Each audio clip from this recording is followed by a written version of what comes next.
येणाऱ्यांचे स्वागत करतात ती घराची दारे।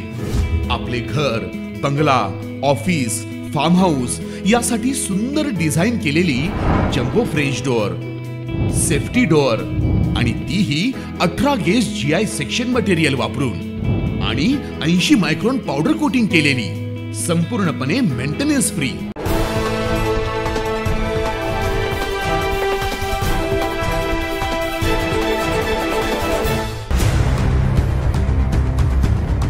पगार 85,000 तरी देखील 5,000 रुपयांची लाच मागितली अशा पोलीस उपनिरीक्षकावर गुन्हा दाखल करण्यात आलाय।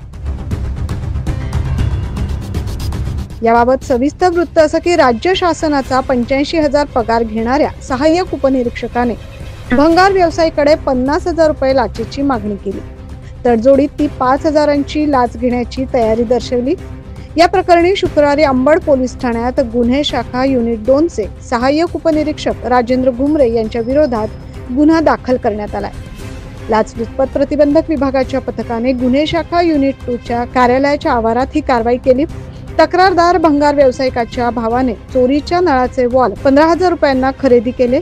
या गुन्ह्यातून सुटायचे असल्यास सहाय्यक उपनिरीक्षक राजेंद्र घुमरे याने 50,000ची लाच मागितली। तसेच तपास करणाऱ्या पोलिसांना कारवाई न करण्यासाठी सांगण्याकरता आणि चोरीच्या वॉल घेतल्याचे प्रकरण मिटवण्यासाठी ही पैशांची मागणी केली। तक्रारदार याने लाचलुचपत विभागाकडे तक्रार केल्यानंतर लाचलुचपत विभागाने सापळा रचला। त्यामध्ये घुमरे याने तडजोडीत 5,000च्या लाचेची मागणी करून ती स्वीकारण्याची तयारी दर्शवल्याचे स्पष्ट झाले। त्यामुळे त्यांना ताब्यात घेण्यात आले। याचा पुढील तपास लाचलुचपत प्रतिबंधक विभाग करतोय। मात्र जवळपास लाखाच्या आसपास वेतन असणाऱ्या शासकीय कर्मचाऱ्यास 5,000ची लाच कशासाठी हवी होती?